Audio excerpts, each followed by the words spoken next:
choke is on. It's on start. Here we go. See? That shouldn't be doing that, right? See? This is what it does, Eli. Alright, reset, choke down. Lock the brake. I don't know if that does anything. Choke up. Start.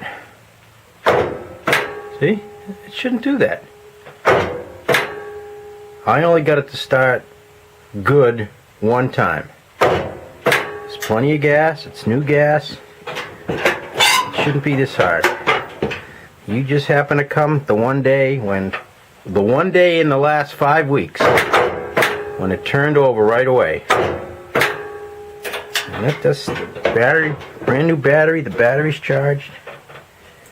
There's something not right with the starter or something. I'll try it one more time, then shut down. What am I doing wrong?